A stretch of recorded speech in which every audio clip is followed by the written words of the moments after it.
नमस्कार, आप सभी का एक बार फिर से बहुत बहुत स्वागत है। मेरा नाम जोबिता लियाकत है। आप मास्टर स्ट्रोक देख रहे हैं। आज सबसे पहले वो खबर जिसके बारे में जानना, समझना, जिसके खतरों से सतर्क रहना आपके लिए, आपके परिवार के लिए, आपके बच्चों के लिए बहुत जरूरी है। अगर आपका बच्चा ऑनलाइन गेम खेलता है तो आपके लिए यह खबर बहुत जरूरी है। सब छोड़ दीजिए, मोबाइल फोन साइड में रख लीजिए। अगर कोई काम कर रहे हैं तो उसे कुछ देर के लिए टाल दीजिए, क्योंकि यह खबर आपके लिए, आपके बच्चे के लिए बहुत जरूरी है। क्योंकि हो सकता है कि आपको यह खबर पता ही ना हो, आपके बच्चे के बारे में आपको इसकी सूचना ही ना हो, और कन्वर्जन का खतरा आपके घर में सेंध लगा चुका है। इस खतरे की वार्निंग बेल अब बजनी शुरू हो चुकी है। दिल्ली से सटे गाजियाबाद की खबर है, जहां ऑनलाइन गेमिंग के दीवाने दो नाबालिगों को कन्वर्जन के ट्रैप में फंसाया गया। जी हां, कन्वर्जन के ट्रैप। ये गैंग इतना मजबूत जाल बिछा चुका है कि इसका एक सिरा महाराष्ट्र में है, दूसरा गाजियाबाद में है और तीसरा सीधे पाकिस्तान से जुड़ता है। और इसीलिए कह रही हूं, बहुत गौर से कन्वर्जन के इस धंधे को, इस नेटवर्क को अपने बच्चे से बचाने के लिए दूर रखिए।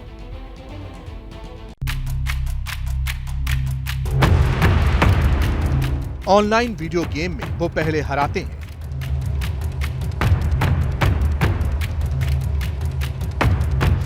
फिर हारकर जाल में फंसाते हैं, इसके बाद वो ब्रेन वॉश करते हैं और आखिर में धर्मांतरण के डर्टी गेम का शिकार बनाते हैं।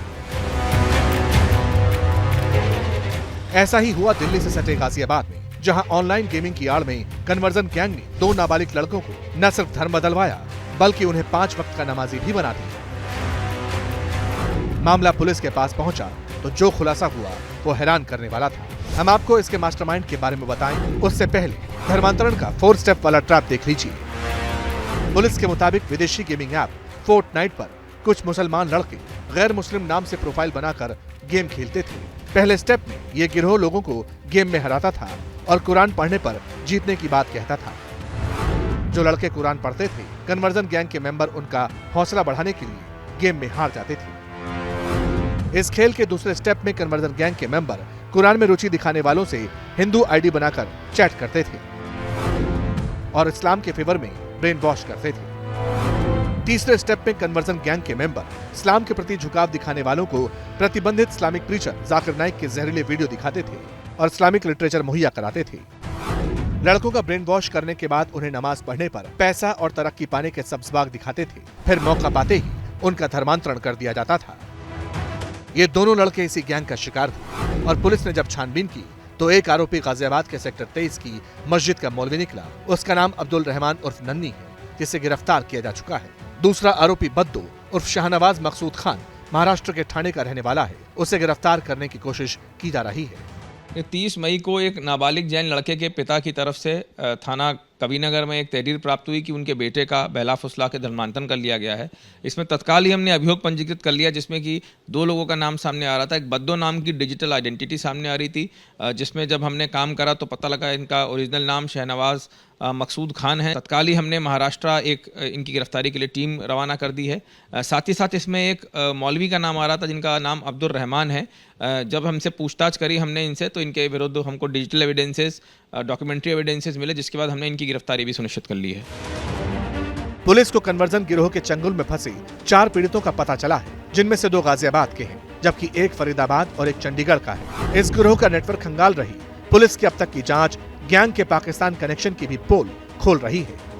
एक पीड़ित बच्चे ने बताया है कि वो यूथ क्लब नाम का एक यूट्यूब चैनल है, जिसकी ओरिजिनेशन हमने जब देखा तो वो पाकिस्तान बेस्ड यूट्यूब चैनल है। उसको देख के वो इनसे इम्प्रेस हुआ था। साथ ही साथ डॉक्टर तारिक जमील की वीडियोस भी हैं, जिनको देख के उसने धर्मांतरण करा है।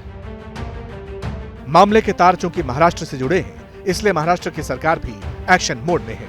भयानक घटना है, सारे दोषियों को सजा मिलेगी। गृह मंत्रालय इससे पूरी तरह से सजग है और हम आज ही गृह मंत्रालय से बात करके एक छोटी टीम बच्चों के बारे में बनाएंगे। केंद्रीय सरकार और हमारा गृह मंत्रालय दोनों इसके बारे में ऑलरेडी कार्रवाई कर रहे हैं और अब जो नई घटना सामने आई है उसकी लाइट के अंदर इसको वापस रिव्यू कराया जाएगा और इसके बारे में योग्य कार्रवाई कराई जाएगी। धर्मांतरण वाले इस केस में आईबी के साथ साथ यूपी एटीएस की भी एंट्री हो चुकी है। एटीएस ने पुलिस से मामले के रिकॉर्ड्स ले लिए हैं और आईबी पीड़ित परिवारों का पता लगा रही है। गेमिंग के झांसे में कन्वर्जन का खतरनाक सच धीरे धीरे सामने आ रहा है, लेकिन इसी बीच एक फिल्म को लेकर भी विवाद तूल पकड़ता हुआ दिखाई दे रहा है। ये द केरल स्टोरी नहीं है। द केरल स्टोरी के बाद 72 हूरे नाम की फिल्म का टीजर रिलीज हुआ है। ये फिल्म 7 जुलाई को रिलीज होगी, लेकिन आरोप लग रहा है कि ये फिल्म एक धर्म विशेष को बदनाम करने की नीयत से बनाई जा रही है। इस फिल्म के प्रोमो पर बयानबाजी का दौर कैसे शुरू हो गया है, देखिए। Tell me, when exactly you joined ISIS? ISIS कब ज्वाइन किया ये जानने के लिए क्यों ज्वाइन किया और कैसे ज्वाइन किया ये जानना जरूरी है सर। पहले केरला स्टोरी पर बवाल मचा, हंगामा हुआ, फिल्म को सिनेमाघरों में जबरदस्त रिस्पांस मिला। इस दुनिया को सिर्फ अल्लाह चलाता है, ओनली अल्लाह। और अब इसी तरह की एक और फिल्म का टीजर सामने आया है। फिल्म का नाम है 72 हूर।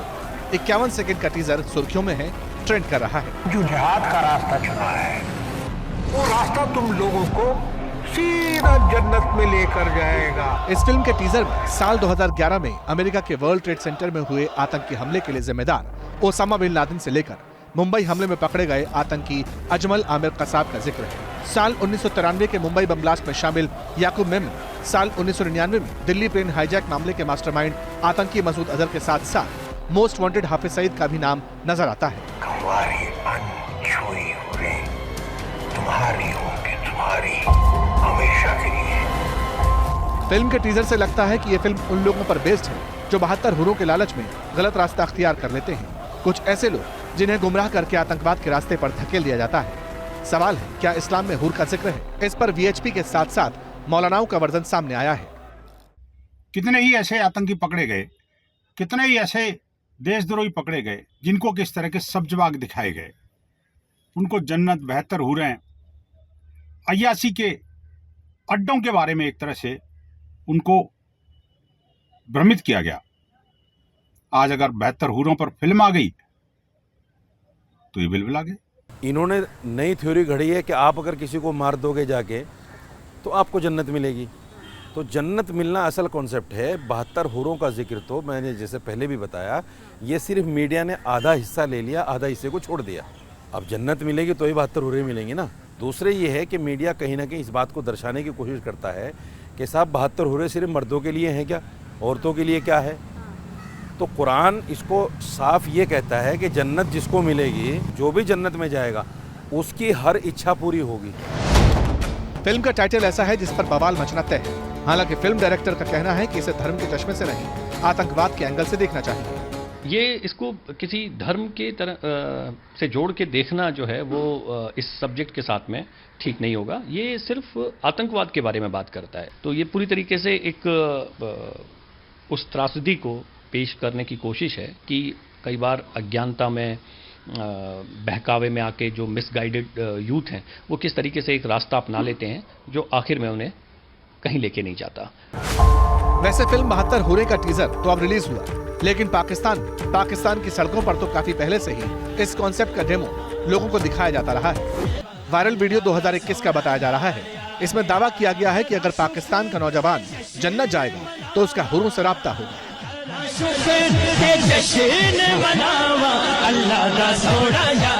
जन्नत की लड़की 130 फुट और उसके सर के बाल यहाँ से शुरू होते हैं, सर से, और पाँव की एड़ी का आके बोसा लेते हैं ऐसे 130 फुट। आबशार जैसे गिरती है और उसमें नूर है और चमक है और खुशबू है और महक है। वो चेहरे की एक झलक जिंदों को दिखा दे, मेरे रब की कसम जिंदा मुर्दा हो जाएंगे, कलेजे फट जाएंगे।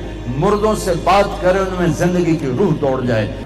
हालांकि पिछले काफी दिनों से पाकिस्तानी चैनल पर 72 हूरों को लेकर एक चर्चा भी वायरल हो रही है।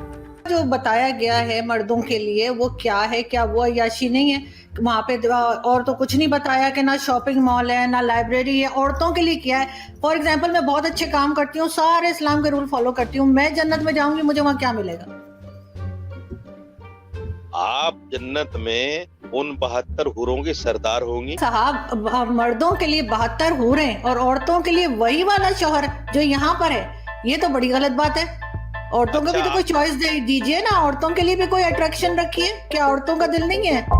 7 जुलाई को फिल्म रिलीज होने वाली है, मगर जिस तरह टीजर को लेकर ही चर्चाओं का दौर शुरू हो चुका है, उससे लगता है कि आने वाले वक्त में इस फिल्म पर बवाल बढ़ना तय है। तुम्हारी अनछुई हुरें तुम्हारी होंगी, तुम्हारी हमेशा के लिए। किसी एक धर्म से कैसे इसे जोड़कर देखा जा सकता है जब बात सामने वाला कह रहा है आतंकवाद की है। मध्य प्रदेश के दमोह का रुख करते हैं। स्कूल का मैनेजमेंट सवालों के घेरे में है। सरकारी फंड को लेकर स्कूल चलाने वाला तालीम जिहाद का इस पर आरोप लग रहा है। स्कूल मैनेजमेंट पर इल्जाम है कि उसने दूसरे धर्म के बच्चों को हिजाब पहनने पर मजबूर किया और 3 टीचर्स का धर्मांतरण करवा दिया। हालांकि टीचर्स अब इस बात से इनकार कर रही हैं, लेकिन इस मुद्दे पर मध्य प्रदेश का माहौल बहुत गर्म है। आप रिपोर्ट देखकर समझिए।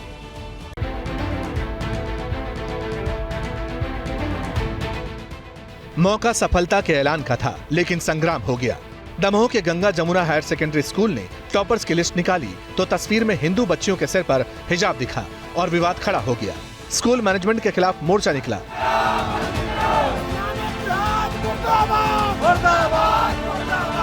पर्चेबाजी हुई और मामला ऐसा गरमाया कि मध्य प्रदेश के मुख्यमंत्री शिवराज सिंह चौहान ने कड़े एक्शन की वार्निंग जारी कर दी।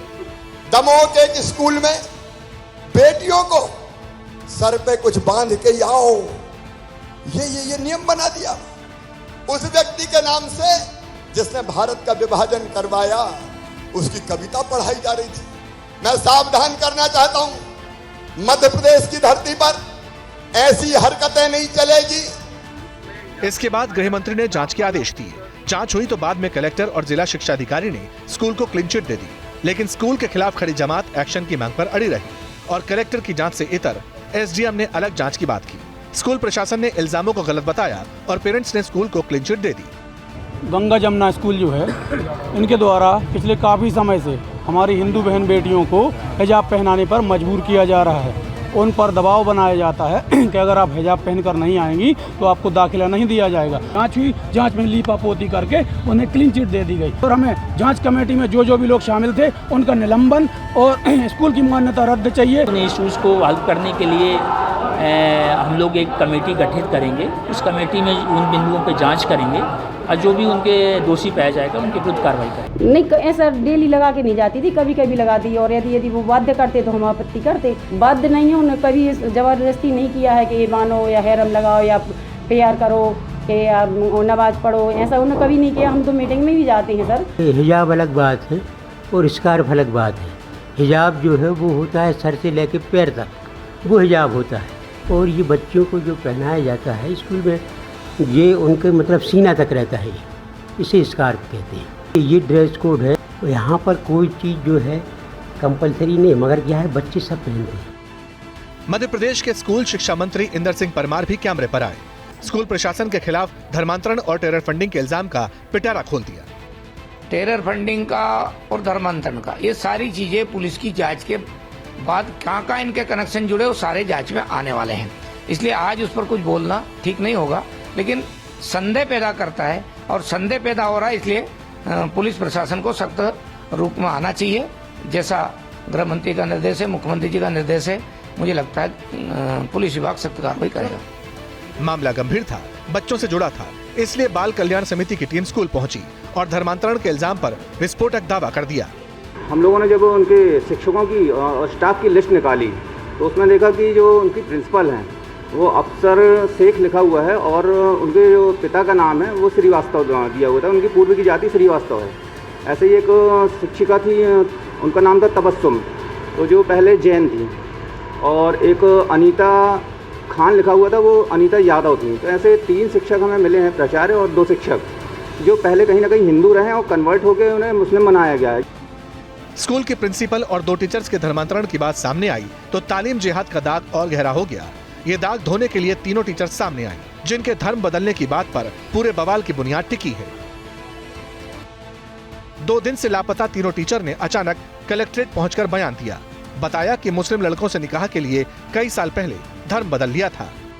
कि संस्था 2010 में संचालित हुई और मैंने जो अपना मैरिज सर्टिफिकेट पेश किया वो मेरा 2000 की। मैंने काफ़ी पहले 10 साल पहले धर्म परिवर्तन कर चुकी थी, मैं शादी कर चुकी थी। स्कूल का कोई दबाव नहीं? स्कूल का कोई दबाव, कोई स्कूल का दूर दूर तक इससे कोई लेना देना नहीं।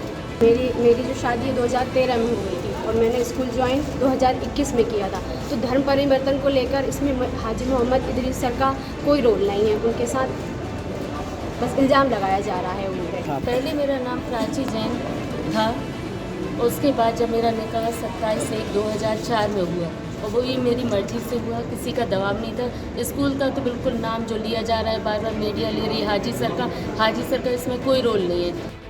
ये बयान स्कूल प्रशासन को थोड़ी राहत जरूर दे सकता है, लेकिन स्कूल के खिलाफ इल्जाम संगीन है। इसलिए माना जा रहा है कि जांच अभी रुकेगी नहीं और विवाद भी नहीं थमेगा। स्कूल को क्लीन चिट देने वाले जिला शिक्षा अधिकारी के साथ सरेआम हुई बदसलूकी इसकी गवाही दे रही है।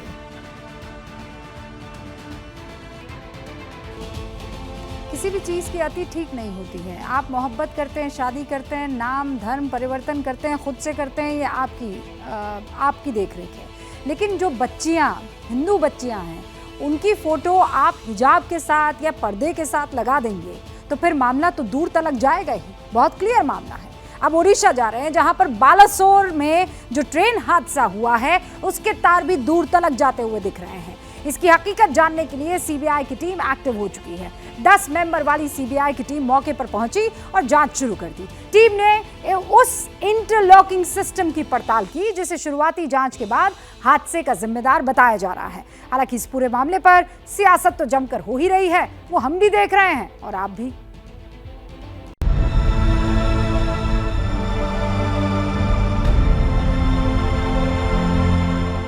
बालासोर में आखिर क्या हुआ था? ट्रेन डिरेल होने की असली वजह क्या थी? किसकी गलती थी? और 288 मौतों के लिए कौन जिम्मेदार है?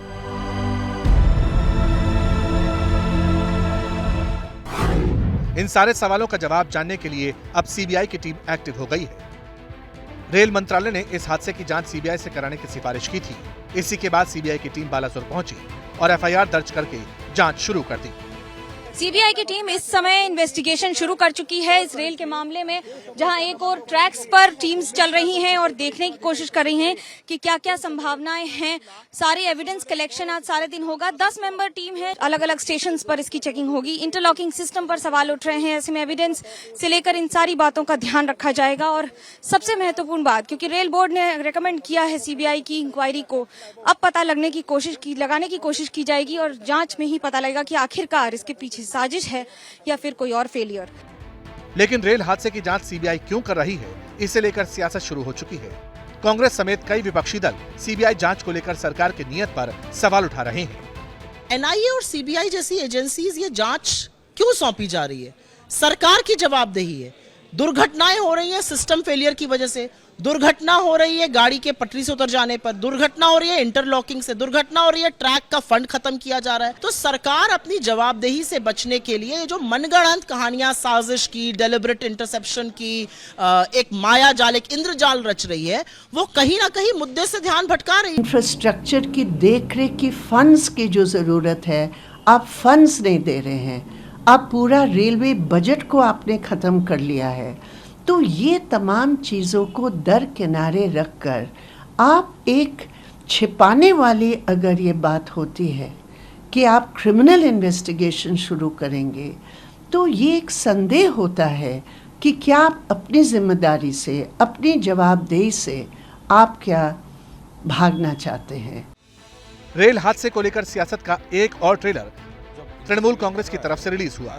कुणाल घोष ने रेल हादसे पर 2 रेलवे अधिकारियों का एक ऑडियो जारी किया था, जिसमें कहा गया कि कोरोमंडल के लिए सिग्नल तो मेन लाइन का था, लेकिन पॉइंट लूप लाइन की तरफ था। फाइनली क्या निकल के आ रहा है? Point was wrongly set, sir. Point was set towards loop line, but the signal was through for main line. ऐसे कैसे हो सकता है? एसएनटी वाला अगर कुछ मैनिपुलेट करेंगे तो हो सकता है। Main line but it was set for loop line. Yes sir, signal was through for main line, but the facing point was set towards loop. अब टीएमसी के नेता ने ऑडियो जारी किया तो दूसरी तरफ बीजेपी हमलावर हो गई। शुभेंदु अधिकारी ने इल्जाम लगाया कि ओडिशा ट्रेन हादसे में तृणमूल कांग्रेस की साजिश है। पूछा रेल अधिकारियों की बातचीत लीक कैसे हो गई। ये लोग ने दोनों रेल अधिकारी का कॉन्वर्सेशन का पुलिस को द्वारा फोन टैप किया और ट्विटर में डाल दिया। पीछे क्या है? साजिश है, टीएमसी का साजिश है। सीबीआई जो इन्वेस्टिगेशन करेगा इसको अंदर एक कन्वर्सेशन कैसे लीक हुआ वो भी आना चाहिए। जानकारी के मुताबिक सीबीआई अपनी जांच में कुछ थ्योरीज पर पड़ताल कर सकती है। पहला एंगल लापरवाही, जबकि दूसरा साजिश और तीसरा एंगल टेक्निकल गड़बड़ी हो सकता है। हालांकि रेल विभाग इस मामले में ड्राइवर को क्लीन चिट दे चुका है और रेल मंत्री कह चुके हैं कि ये इंटरलॉकिंग वाला फेलियर हो सकता है। प्रिलिमिनरी फाइंडिंग से ऐसा लगता है कि सिग्नलिंग में कोई परेशानी पाई गई, लेकिन वो भी प्रिलिमिनरी जानकारी है। हमारे जो कमिश्नर ऑफ रेलवे सेफ्टी हैं उनकी जांच चल रही है, इसलिए उनकी जांच कंप्लीट हुए बिना हम लोग कुछ भी नहीं शेयर कर सकते हैं। अभी पॉइंट मशीन की बात है, इलेक्ट्रॉनिक इंटरलॉकिंग की बात है। इलेक्ट्रॉनिक इंटरलॉकिंग में जो चेंज किया जिसके कारण ये दुर्घटना हुई, जिसने भी किया, जो भी इसके कारण है वो इन्वेस्टिगेशन से निकलेगा। हालांकि रेल मंत्रालय अभी रेलवे सेफ्टी कमिश्नर से इस हादसे की फाइनल रिपोर्ट का इंतजार कर रहा है, लेकिन अभी साजिश वाला एंगल पूरी तरह रूल आउट नहीं हुआ है। यही वजह है कि जांच सीबीआई को सौंपी गई है। नॉर्मली सीबीआई को ये केसेस मिलते नहीं है। सीबीआई का एंटी करप्शन देखती है और कोई सरकार बोलेगी उसको इन्वेस्टिगेट करने के लिए तो वो केस को इन्वेस्टिगेट कर देती। तो इस केस में मेरे को लगता है ये एनआईए को नहीं दिया गया क्योंकि सैबोटाज, ये टेररिस्ट एंगल वो सस्पेक्ट नहीं कर रहे हैं, इसलिए इसको सीबीआई को दिया गया। एक्सपर्ट्स का मानना है कि सीबीआई अकेले काम नहीं करती। जांच में रेलवे के अधिकारी भी साथ मिलकर काम करेंगे और उसी के बाद क्लियर होगा कि कोरोमंडल एक्सप्रेस मेन लाइन की बजाय लूप लाइन में कैसे पहुंच गई। 7 जून से कोरोमंडल एक्सप्रेस एक बार फिर से पटरी पर रफ्तार पकड़ती हुई नजर आएगी। पहले की तरह तय समय पर चेन्नई से हावड़ा का सफर तय करेगी, लेकिन आगे किसी तरह की गड़बड़ी ना हो, इसीलिए सैबोटाज का जो एंगल सामने आया है उसकी जांच बहुत जरूरी है। लेकिन सिग्नल सिस्टम से छेड़छाड़ की बात आने से पहले भी इस हादसे की एक रिपोर्ट आई थी जो एबीपी न्यूज के पास है, और खास बात यह है कि रिपोर्ट कुछ और कहानी कह रही है। आप भी समझिए। इन तस्वीरों को आपने टीवी स्क्रीन पर देखा होगा। रेल हादसे के बाद जब पीएम मोदी ने बालासोर का दौरा किया था तो उन्हें ग्राउंड पर ही रेल हादसे की पहली ब्रीफिंग दी गई थी। उन्हें हादसे की प्रारंभिक जांच रिपोर्ट के बारे में बताया गया था। एबीपी न्यूज के पास रेल हादसे की वही प्रारंभिक जांच रिपोर्ट है। जांच रिपोर्ट का ऑब्जर्वेशन वाला यह हिस्सा काफी अहम है। इनिशियल रिपोर्ट में साफ साफ कहा गया है कि जब बालासोर हादसे की शुरुआती इन्वेस्टिगेशन हुई तो पता चला कि पॉइंट नंबर 17 को लूप लाइन में रिवर्स कंडीशन में पाया गया। इसका मतलब यह है कि जिस वक्त हादसा हुआ तब इंटरलॉकिंग यानी जिस जगह से ट्रेन की पटरी मुड़ती है वो इंटरलॉकिंग लूप लाइन की तरफ थी। इसी रिपोर्ट का 12वां पॉइंट ये कहता है कि पैनल रूट मेन लाइन की तरफ था, जबकि पॉइंट्स यानी पटरी बदलने वाला सिस्टम नॉर्मल कंडीशन में थे। मतलब इंटरलॉकिंग सिस्टम में फिजिकली कोई डैमेज नहीं था। इस समय जिस लूप लाइन पर हम खड़े हैं उस लूप लाइन पर इंटरलॉकिंग सिस्टम ठीक उसी तरह का मौजूद है जिस तरह का कोरोमंडल एक्सप्रेस में हो गया था। इंटरलॉकिंग है, ये लॉक हो चुका है। ये रोड बाहर निकली हुई है ना, ये कांटे को इधर उधर चलने नहीं देगा। ये इतना हिस्सा बाहर निकला हुआ है, इसका मतलब ये लॉक है। सिस्टम के 2 पॉइंट है, एक पॉइंट इधर है, एक पॉइंट उधर है। एक पॉइंट जो है वो इस मेन पटरी से सटा हुआ नहीं है, एक पॉइंट मेन पटरी से सटा हुआ है। इसका क्या मतलब? लूप लाइन पे जाने के लिए ये लाइन हमारे लिए बन गई है साइड इधर जाने के लिए। अगर ये लाइन हटा के इधर बनाते हैं तो इस लाइन पे जाने के लिए। किसी टेक्निकल चूक की वजह से ऐसा नहीं हो सकता है। जरूर इसमें कुछ न कुछ ऐसा हेरफेर किया गया होगा जानबूझ करके, जिसकी वजह से सिग्नल अलग दिशा की ओर इशारा कर रहा था और गाड़ी का जो इंटरलॉकिंग सिस्टम है वो लूप लाइन की ओर हो गया। अब इस रेल हादसे पर रिपोर्ट में कंक्लूजन भी बताया गया है। मौके पर मौजूद रेलवे अधिकारियों ने अपनी इनिशियल रिपोर्ट में लिखा, ट्रेन नंबर 12841 यानी कोरोमंडल एक्सप्रेस के लिए सिग्नल मेन लाइन का दिया गया था, मगर ट्रेन लूप लाइन की तरफ दाखिल हो गई और उस मालगाड़ी से टकराई जो वहां पहले से ही मौजूद थी। और इसी दौरान हावड़ा सुपरफास्ट दूसरी तरफ से आ रही थी जो पहले से डिरेल हुई कोरोमंडल के डिब्बों से टकराई। मैं हूं इस समय अप लाइन पर जिस पर कोरोमंडल एक्सप्रेस थी और दूसरी तरफ आ रही थी यशवंतपुर हावड़ा एक्सप्रेस। और ये जो लूप लाइन कहते हैं हम, ये मेरे बाईं तरफ ये है लूप लाइन जिसमें मालगाड़ी थी। मालगाड़ी यहाँ खड़ी हुई थी। कोरोमंडल एक्सप्रेस को सीधे इसी पटरी पर आना था। ग्रीन सिग्नल था, जिस ट्रेन को सीधे आना था उसको रेड सिग्नल की वजह से वो लेफ्ट घूम, अप लाइन से आने वाली सीधे आने की जगह ट्रेन चली गई बाएं और सीधा भिड़ गई लूप लाइन में खड़ी हुई मालगाड़ी से। हालांकि इस बीच रेलवे की तरफ से पीड़ित परिवारों को मुआवजा देने का काम तेज कर दिया गया है। रेलवे की तरफ से कहा गया है कि अभी तक 531 लोगों को मुआवजा दिया जा चुका है। इनमें से 119 ऐसे परिजन हैं जिनके अपने इस दर्दनाक हादसे में हमेशा के लिए दूर हो गए। इस हादसे की जांच को लेकर जो बड़े डेवलपमेंट और सामने आई है सच्चाई, वो तो हमने आप तक रख ली है, लेकिन किसान यूनियन की तरफ से भी कुछ बड़े डेवलपमेंट सामने दिख रहे हैं, वो आपको बताना चाहती हूँ। पहला डेवलपमेंट तो ये रहा कि चढ़ूनी गुट ने हरियाणा में आंदोलन का अलग बिगुल फूंक दिया है। सूरजमुखी पर एमएसपी की मांग को लेकर जोरदार प्रदर्शन किया। दूसरी तरफ चढ़ूनी गुट से दूरी बनाकर चल रहे टिकैत ने पहलवानों से नाराजगी दिखाई। टिकैत ने पहलवानों के समर्थन में 9 जून को होने वाली पंचायत टाल दी है। वजह इस रिपोर्ट में। खबर सामने आई कि आंदोलन वाले पहलवानों ने होम मिनिस्टर अमित शाह से सीक्रेट मुलाकात की थी और फिर पहलवानों ने अपनी नौकरी भी ज्वाइन कर ली। इसके फौरन बाद 2 डेवलपमेंट हुए। पहला ये कि सूरजमुखी यानी सनफ्लावर ऑयल पर एमएसपी की मांग को लेकर कुरुक्षेत्र में चढ़ूनी ग्रुप वाले किसानों ने हाईवे जाम करने की कोशिश की। पुलिस ने काफी मशक्कत के बाद किसानों को हटाया, जबकि दूसरी तरफ भारतीय किसान यूनियन ने कह दिया कि अब चूंकि पहलवानों की बात गृह मंत्री से हो ही गई है तो फिर 9 जून वाला प्लान कैंसिल।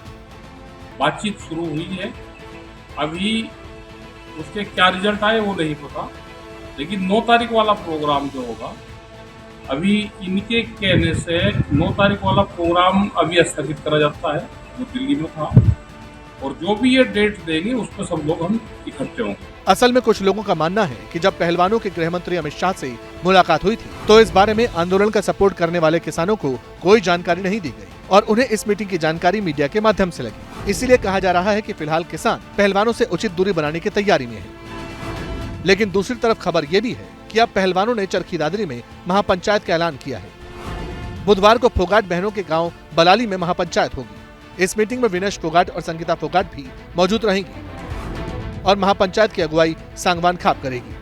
खिलाड़ी वापस चले गए हैं, इन खिलाड़ियों ने जॉब ज्वाइन कर लिया है या कुछ कर लिया है, ऐसा कुछ भी नहीं है।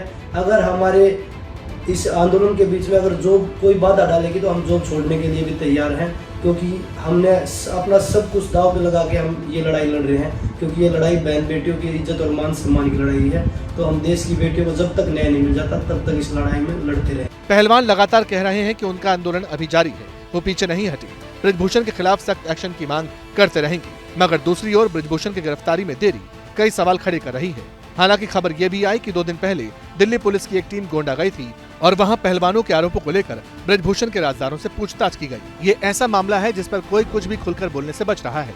भारतीय ओलंपिक संघ की चीफ पीटी उषा भी कुछ कहने को तैयार नहीं। वो सोनीपत में थी, जूनियर कुश्ती के ट्रायल की व्यवस्थाओं का जायजा लेने पहुंची थी। तभी पत्रकारों ने पहलवानों को लेकर सवाल पूछा, मगर पीटी उषा ने सिर्फ हाथ जोड़ लिए और चलती बनी। अब 2.5 साल की सृष्टि की बात करना जरूरी है, जो 300 फीट गहरे बोरवेल में 25 फीट की गहराई पर फंसी हुई है। 25 से 30 बताया जा रहा है ये जो दूरी है। मध्य प्रदेश के सीहोर में ये नन्ही सी जान को बचाने के लिए पूरा प्रशासनिक अमला इस वक्त जुटा हुआ है। रात में भी रेस्क्यू ऑपरेशन जारी है और ये तस्वीरें उसी रेस्क्यू ऑपरेशन की है। नीचे बाकायदा टीम जो है कोशिश कर रही है कि उस लेवल पर पहुंचा जाए। ये देखिए जेसीबी मशीन्स आपको नजर आ रही हैं। मेरे सहयोगी ब्रिजेश जो हैं वो वहां मौके पर मौजूद हैं, उन्होंने बातचीत की है वहां पर मौजूद तमाम अधिकारियों से। उनका रुख करते हैं एक बार। 6 घंटे से ज्यादा वक्त हो गया है बच्ची को बचाने के लिए। जी, जैसी सूचना प्राप्त हुई थी तो लगातार हमारी टीमें तुरंत डिप्लॉय हो गई थी। एसडीआरएफ की टीम तत्काल पहुंच गई थी, एनडीआरएफ की टीम भी आ गई है, लगातार लगी हुई है टीम। इसके अलावा क्योंकि बोरवेल बहुत सकरा है तो उसके कुछ फीट दूर पे हम लोग एक पैरेलल ट्रेंच खोदने का प्रयास कर रहे हैं कि जो डेप्थ है जहाँ पे बच्चा है उसके वहाँ तक हम लोग पहुँच जाएं और फिर वहाँ पहुँच के हम एक हॉरिजॉन्टल ट्रैक ड्रिल करके बच्चे को वहाँ से निकाल पाएँ। बीच में कुछ हार्ड रॉक आ जाने से थोड़ा प्रगति स्लो हुई है, लेकिन हमने कुछ ड्रिल मशीन्स भी लगाई हैं एक्सकेवेटर्स के अलावा करीब 1 दर्जन एक्सकेवेटर यहाँ पे हमने लगा रखे हैं, जो कि जल्दी से जल्दी खोदने लगे। हमारे साथ यहाँ के जो सीओ हैं, कलेक्टर, प्रभारी कलेक्टर हैं, वो हमारे साथ हैं। काफी बड़ा काम है, तो अभी क्या स्टेटस है, कहाँ तक हम लोग पहुँच गए हैं और कितना वक्त लग सकता है? हमें लगभग 30 फीट के आसपास जाना है, जो एनडीआरएफ की टीम ने हमें एडवाइस किया है, और हम लोग अभी लगभग 17-18 फीट पे पहुंच पाए हैं, जो कि हार्ड वॉक आ गया है, इसलिए थोड़ा दिक्कत हो रहा है। बट हम लोगों को उम्मीद है कि ये लेयर क्रॉस होते से सॉफ्ट वॉक मिलेगा, फिर हम लोग जल्दी से एक्सकवेशन कर लेंगे। कितना वक्त और लगने की आशा है हम लोग, कितना वक्त और लग जाएगा? देखिए, पूरा सरफेस पे डिपेंड करता है कैसा हार्डनेस रहता है। बाकी अगर सॉफ्ट वॉक मिला तो हम कुछ ही घंटों में पहुंच। बच्ची का मूवमेंट वगैरह कुछ? बच्ची के मूवमेंट को हम लोग लगातार कैमरे से ट्रैक करने का प्रयास कर रहे हैं, ऑक्सीजन की सप्लाई भी दे रहे हैं, बट अंधेरा होने की वजह से अभी कुछ बहुत ज्यादा क्लियरली विजिबल है नहीं, बट हम उम्मीद है हमें कि हम बहुत जल्दी रेस्क्यू करेंगे। बहुत शुक्रिया। ये थी जिला प्रशासन की टीम जो लगातार लगी हुई है इस पूरे ऑपरेशन को सफल बनाने के लिए। उम्मीद की जानी चाहिए कि अगले कुछ घंटों के बाद ये ऑपरेशन पूरा होगा और यहाँ पर जो बच्ची है उसको बचाने के जो प्रयास है वो सफल होंगे। सोचकर ही सिरहन पैदा हो रही है कि 2.5 साल की मासूम बच्ची जो माँ के बगैर एक सेकंड नहीं रह पाती होगी, वो उस 30 फीट गहराई में अंधेरे में कहीं दबी हुई है। खुदा के वास्ते भगवान के लिए उस बच्ची के लिए आप प्रार्थना कीजिएगा कि वो सकुशल अपनी माँ की गोद में लौट जाए। क्या मजबूरी है मेरी, बताइए। मैं अभी आपको बताती हूँ कि मैंने ओए होए होए होए नमकीन के चटकारे लेते हुए टकटकी मार के डिबेट शो को पॉज रिपीट कर करके देख रहे हैं जोगिंदर जी। इनकी तरह आप भी देखें अपनी फेवरेट डिबेट्स को रिपीट कर और डाउनलोड कीजिए एबीपी लाइव ऐप अपने स्मार्ट टीवी पर।